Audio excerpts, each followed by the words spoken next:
Susan, I just got done talking to the homeowner who lives here on Hurst Drive behind me. He tells me he was robbed at gunpoint by two men and watched them hold an assault rifle to his 14-year-old son's head and also his son's friend's head. All of this started just before 7 p.m. last night. Northern Lancaster County Regional Police say one of those suspects police say is Hector Martinez Jr. Arrest reports say Martinez Jr. is the son of a friend of the homeowner.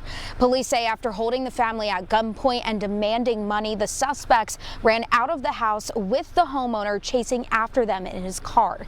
He told me he eventually crashed into the car Martinez Jr. was in to try and get him to stop running. The homeowner caught up with police and neighbors who also saw what happened and pointed them in the right direction. Police say the other suspect fired his gun into the air as he was being chased towards Bryan Drive. We heard some loud popping noises. Again, thought maybe it was a firework or the sportsman's club. I came out of the house. There were neighbors that were coming down the street saying, "Did you hear what happened?" I'm like, "What?" There was a robbery. There were two armed robbers. They've left. They're somewhere in the neighborhood. They're armed. We heard the shots. Police say they caught up to Martinez Jr. after he crashed into an embankment near Meadow Valley Road.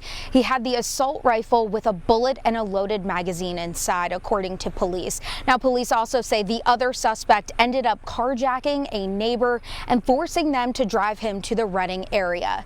Now, the man who lives inside the home on Hurst Boulevard and tells me that his son and also his son's friend, they are okay today. The homeowner himself, he was pistol whipped in the head, so he does have an abrasion on his forehead, and he also has some cuts and bruises along his leg, but he is also expected to be okay.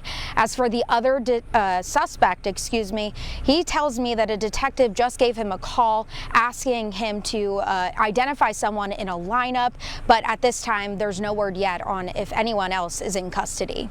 In Lancaster County, Sarah Metz, WGAL News 8.